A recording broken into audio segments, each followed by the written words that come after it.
What is going on, everybody? So, Gamer Nexus just released a review of the ROG Ally, and I was kind of looking forward to it, but I knew I would be watching that review with a grain of salt, because Gamer Nexus and Asus don't exactly have the most colorful history. In fact, Gamer Nexus came out recently, melting down all of their drama with Asus in numerous videos. It's clear that Gamer Nexus does not trust Asus at all. So I figured there would be some issues with their review, but I didn't think it would be this insanely unprofessional. Now, they have talent. They can analysis whatever device they want, and they make sure it's painstakingly high quality detail with every single device they try. But with the ROG Ally, it's been a special case so far, and it's taken them a long time to review the ROG Ally, and I'm not sure why. I think mostly because of all the crazy Asus stuff that they've been dealing with, but most of all, it seems like they had some kind of weird decision to make. And I think that's just lying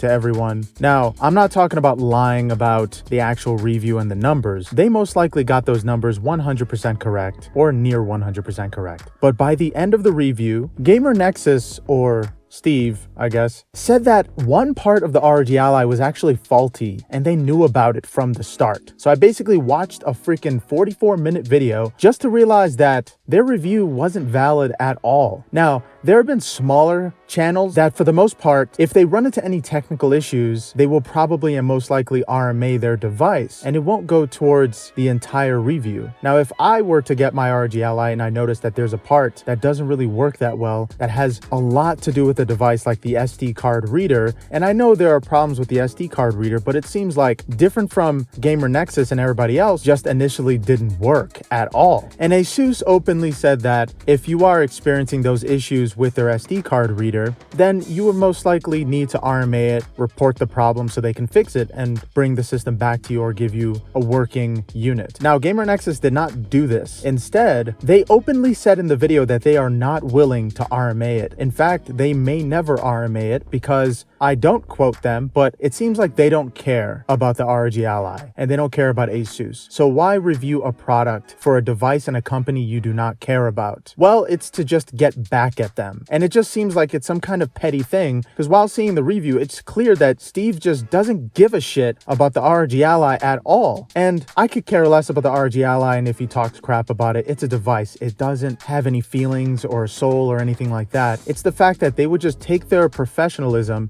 and just throw it out the window for petty reasons like not liking a specific company like Asus. And most likely, if a device is showing faulty activity, like an entire unit on a device not working, then most likely that would affect the rest of the system, and you most likely have a faulty unit. If I were to get something like a PlayStation 5 without a working disc, and I noticed strange things like the performance not being as good as other PlayStation 5s, because when they did the test for Cyberpunk and every other game, it seemed to perform not as good as the Steam Deck, on battery specifically. Now, it's very strange because it seemed like the battery just wasn't giving enough power for that performance, and I feel like that's a little strange because my ROG Ally doesn't do that. It works exactly the same as it would if it were plugged in. But it doesn't matter what specific numbers they got anymore, because one part of the device just wasn't working. So it's safe to assume that other parts may be faulty or not in common working order. And it is safe to assume that. It's not safe to assume that it's exactly as it should be. And if you are a professional tech reviewer or tester like they are, then you should know that if there is a part that needs to be RMA'd, you should just go ahead and RMA it before you even put the review out. But they took around 3 months to review a faulty ROG Ally. And of course, people are just going to eat it up because you have the Steam Deck heads that just love to hear negative things about the ROG Ally because they want the Steam Deck to be the king or whatever. But in my perspective, I'm kind of never going to trust any review that they have for any Asus product ever again. It just seems like they're one-sided on it. And one-sided being, they will most likely make a selfish and lazy decision over a responsible and direct one with a company they don't care for. And I really don't want to see a tech tester in that kind of situation, so I feel like they should maybe lean off of any Asus products from now on, because that was just sort of eye-opening that no matter how professional and how many people you know and what your popularity and reputation is, most likely if something gets you ramped up enough, that person will probably take the low road to use some kind of manipulation tactic and their reputation against whichever company or entity that did them wrong in any way. lie or hurt their ego or something like that. So of course the ROG Ally is evidence number one that they really don't care about Asus. Maybe it was some kind of subconscious thing, but not RMAing a unit just devalues the rest of the review and analysis. So for their ROG Ally review specifically, I wouldn't trust it. I would go to other people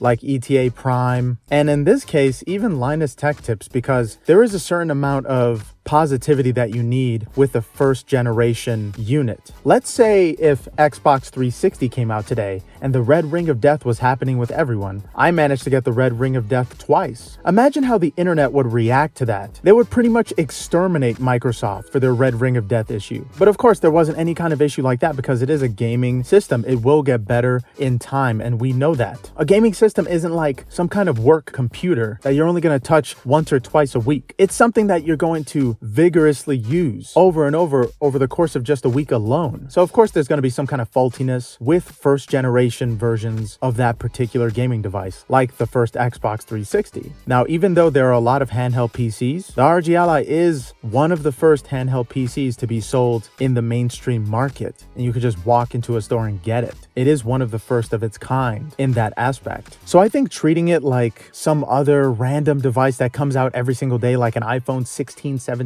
55, whatever iPhone number they're up to now, is extremely unfair. It's basically iPhone 1. And with iPhone 1, that thing had a terrible battery, the screen looked like crap, and it was heavy. It was extremely thick as well. It had a lot of things wrong with it. And I think judging an ROG Ally as if it's the 15th generation of the device is completely unfair. And the fact that they got a faulty one is a common thing that people are going to run into. I just so happen to not get a defective one. I've jinxed it to hell already, and I have been doing so many tests on the ROG Ally, like real people tests, like keeping it on all month, transferring files left and right. And yes, I did experience an SD card problem, but it was from Superior, and they have an actuality rating of 2.7, while their fake reviews on Amazon say 4.7. It's a terrible SD card that's faulty about 50% of the time. And I bought 2 of them and one messed up. But it mainly happened on my other gaming laptop. I was using it for both my gaming laptop and my ROG Ally, and it just so happened to mess up on the gaming laptop. But I'm sure that it got affected by the thermals on the ROG Ally. Now, this doesn't save Gamer Nexus's review at all, because they didn't even begin to try the SD card. They said if you want to see the results for the SD card, you're going to have to come back. So basically, they made a 40-minute video. We give them their revenue, and then they're probably going to do different tests on that newer, more properly working unit. And I bet that the results they get with that properly working ROG Ally are going to be a lot different. So yeah, do not trust their first ROG Ally review. I would say more so trust the second one, but it seems very unprofessional to just know that you have to RMA that specific device and just choose not to do it, but instead make a 40-minute video on thermals and fan noise. I don't give a crap about fan noise or thermals. I already know that handheld PCs get pretty hot, and all that matters is how much heat it can dissipate. And it seemed like the only reason why the thermals even matter in the first place is for the SD card. So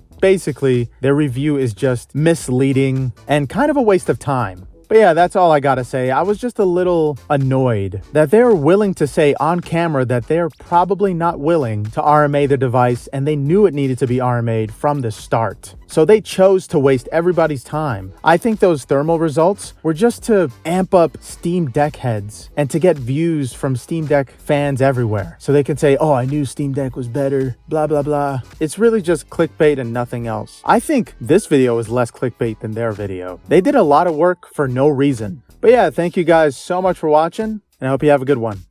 Later.